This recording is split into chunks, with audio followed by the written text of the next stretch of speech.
President Biden is considering deploying several thousand U.S. troops, as well as warships and aircraft, to NATO allies in the Baltics and Eastern Europe, an expansion of American military involvement amid mounting fears of a Russian incursion into Ukraine, according to administration officials.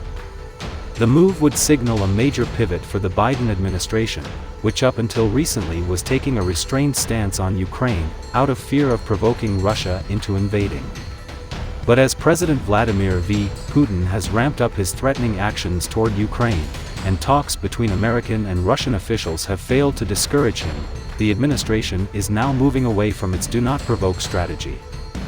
In a meeting on Saturday at Camp David, the presidential retreat in Maryland, senior Pentagon officials presented Mr. Biden with several options that would shift American military assets much closer to Mr. Putin's doorstep, the administration officials said. The options include sending 1,000 to 5,000 troops to Eastern European countries, with the potential to increase that number tenfold if things deteriorate. The officials spoke on the condition of anonymity because they were not authorized to talk publicly about internal deliberations. Mr. Biden is expected to make a decision as early as this week, they said.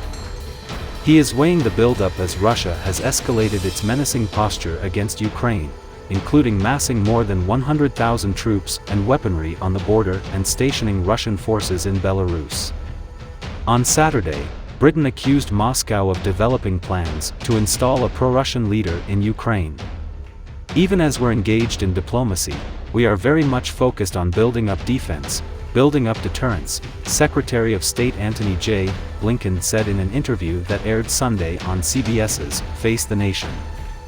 NATO itself will continue to be reinforced in a significant way if Russia commits renewed acts of aggression.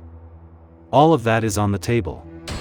So far, none of the military options being considered include deploying additional American troops to Ukraine itself, and Mr. Biden has made clear that he is loath to enter another conflict following America's painful exit from Afghanistan last summer after 20 years.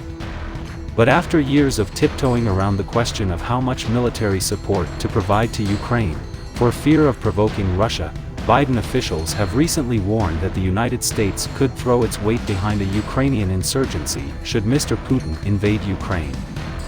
And the deployment of thousands of additional American troops to NATO's eastern flank, which includes Estonia, Latvia and Lithuania, Biden administration officials said, is exactly the scenario that Mr. Putin has wanted to avoid, as he has seen the Western military alliance creep closer and closer to Russia's own border.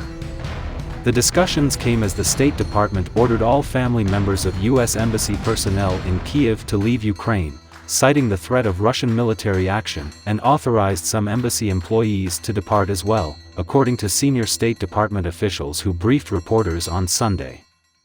The officials, who also spoke on the condition of anonymity because they were not authorized to comment, declined to say how many embassy personnel and family members were in the country. Thinning out staff at American embassies is a common precaution when conflicts or other crises arise that could put American diplomats in harm's way.